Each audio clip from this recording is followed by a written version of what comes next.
Hello, my dear students. Welcome you all to my YouTube channel M Ahmed Study Circle. आज के इस video में हम लोग new James English reader class 7 से एक पोएम पढ़ने जा रहे हैं जिसका टाइटल है द फ्लावर स्कूल और इस पोएम को लिखा गया है रविंद्रनाथ टैगोर के द्वारा।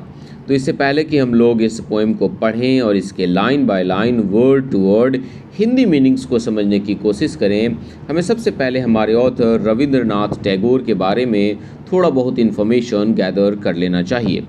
Rabindranath Tagore, he was born in 1861 and was died in 1941, was an artist and a philosopher.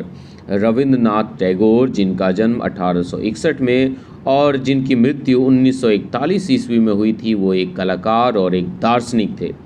He composed music, songs and wrote plays, stories, poems, travelogues and novels.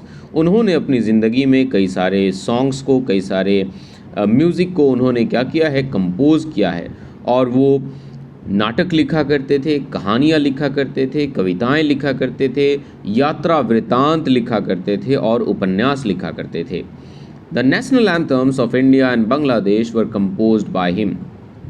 Bharat और बांग्लादेश का जो राष्ट्रीय गान है वो हमारे रविंद्रनाथ टैगोर जी के द्वारा ही लिखा गया था। His ability was not just limited to making literary creation.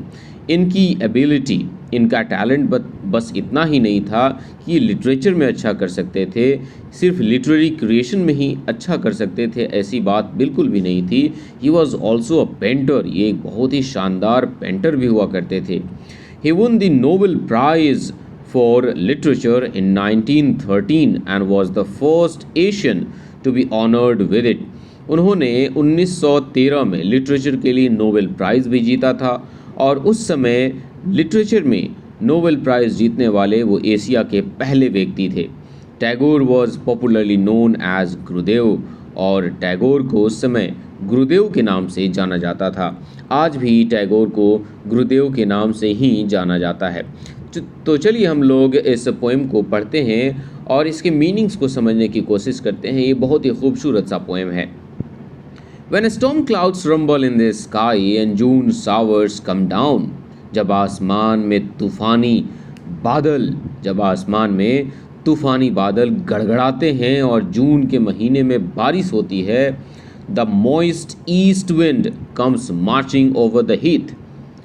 तो पूरब की तरफ से बहने वाली जो आर्द्रता से, जो नमी से भरी हुई हवा है, वो जो तेज़ गति से मार्च करते हुए झाड़ियों के ऊपर आती है, to blow its bagpipes amongst the bamboos. और ये तेज़ गति से बहने वाली हवा जब बांस की झाड़ियों से होकर गुजरती है तो एक संगीतमय आवाज़ को प्रस्तुत करती है, एक ऐसी आवाज़ निकालती है जो कि एक म्यूज़िकल इंस्ट्रूमेंट बैग पाइप्स को बजाने की वजह से निकलता है।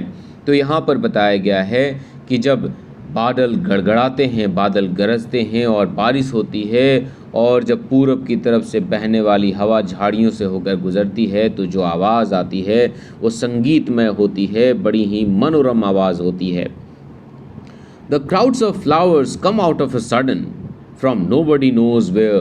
तो हमारे ऑथर कहते हैं तो अचानक से फूलों का एक भीड़, फूलों का एक झुंड बाहर आ जाता है और किसी को भी नहीं पता कि ये फूलों का जो भीड़ है, ये फूलों का जो झुंड है वो अचानक से कहाँ से निकल आए हैं।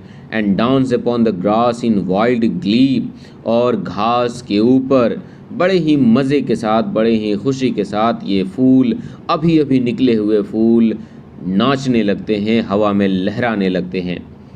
मदर, यहाँ पर हमारे ऑथर रविंद्रनाथ टैगोर एक बच्चे की बात जो बच्चा अपनी माँ से कहता है वो बताते हैं। हमारे ऑथर कहते हैं कि एक बच्चा कहता है, माँ, mother, I really think the flowers go to school underground. बच्चा कहता है, माँ, मुझे ऐसा लगता है कि ये जो फ्लावर्स हैं, ये जो फूल हैं, वो स्कूल जाते हैं। और इनका स्कूल कहाँ है? अंडरग्राउंड। इनका स्कूल ज़मीन के नीचे है। They do their lessons with doors shut, और ये अपने लेसन्स को करते हैं दरवाज़ों को बंद करके। ये ज़मीन के नीचे पढ़ाई करते हैं, अपने सबक को लर्न करते हैं और दरवाज़ा बंद करके पढ़ाई करते हैं। And if they want to come out to play before it is time, और यदि वो समय से पहले निकल आते हैं खेलने के लिए, their master makes them stand in a corner, तो उनका मास्टर उन्हें क्या करता है, किसी कोने में खड़ा कर देता है। यहाँ पर जैसे कि हमारे यहाँ स्कूल में जब बच्चे बदमाशी करते हैं तो उनका टीचर उन्हें क्लास में किसी कॉर्नर में खड़ा कर देता है।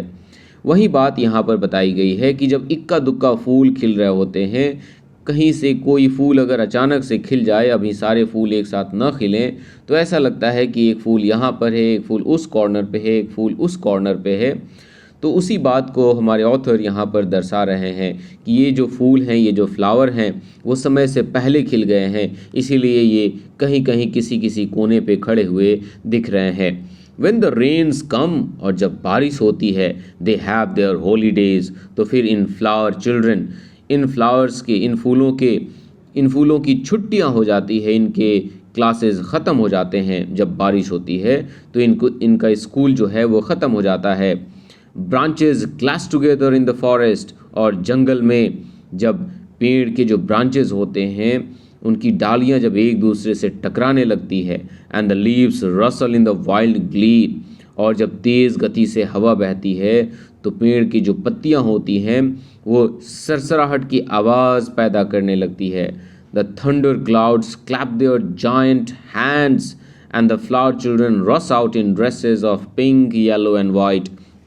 और जब ये सारी चीज़ें होती हैं कि पेड़ की डालियां एक दूसरे से टकरा रही हों, तेज़ हवा के बहने की वजह से पेड़ के पत्ते सरसराहट की आवाज़ निकाल रही हों, और आसमान में बादल ज़ोर ज़ोर से गड़गड़ा रहे हों, तो फिर ये बच्चों जो फ्लावर चिल्ड्रन हैं, इनकी छुट्टियां हो जाती हैं स्कूल से, और ये अपने स्कूल से अलग अलग ड्रेसेस में, पिंक, येलो और वाइट कलर के ड्रेसेस में बाहर निकल आते हैं, जो हमें अलग अलग प्रकार के फूल, अलग अलग रंग के फूल हमें दिखाई देते हैं।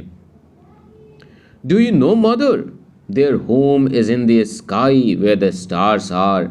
हमारे ऑथर रविन्द्रनाथ टैगोर अपनी माँ से कहते हैं, मदर, क्या तुम जानती हो कि इन फूलों के घर कहाँ हैं? इन फूलों के घर आसमान में हैं, जहाँ पर सितारे हैं।